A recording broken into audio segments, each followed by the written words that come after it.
अस्सलाम वालेकुम, मैं हूं आपका मेजबान यावर खान। आप देख रहे हैं पीटीएन न्यूज। खबर शामिल करते हैं सक्कर से, जहां अरसा दराज से बेनजीर कॉलोनी में ड्रेनेज सिस्टम नकारा होने की वजह से इलाका मकीन शदीद परेशानी का सामना कर रहे हैं। हमें रिपोर्ट कर रही हैं सक्कर से लाइबा खान। जी लाइबा, हमें तफसीलात से आगाह कीजिएगा।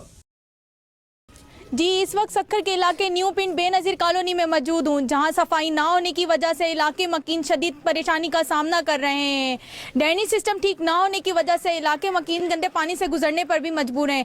बच्चे, बूढ़े, खवातीन काफ़ी बार हादसा का शिकार भी हो चुके हैं।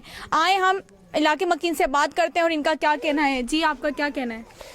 बेटा, हमारा यही कहना है, तो हमारी गलियों में, हमारे घर में गंदगी ज्यादा है, गंदे पानी के ज्यादा, घर भरा पड़ा है, मकान भरा पड़ा है, गली भरी पड़ी है।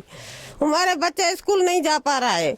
हमारी भी कोई बड़े छोटे बीमार होता है, ये भी तकलीफ ज्यादा है, तो अस्पताल नहीं जा पाते, ये तकलीफ ज्यादा है। जैसा कि आपने सुना कि बच्चों को भी काफ़ी मुश्किलात का सामना करना पड़ रहा है और यहाँ बच्चे स्कूल भी नहीं जा सक रहे, लोग मस्जिदों में भी नहीं जा सक रहे, नमाजियों के कपड़े भी काफ़ी ख़राब हो रहे हैं। इनका इलाके मकीनों का कहना यही है कि हमें आला काम से नोटिस लेकर जल्द से जल्द यहाँ से पानी निकाला जाए। जी।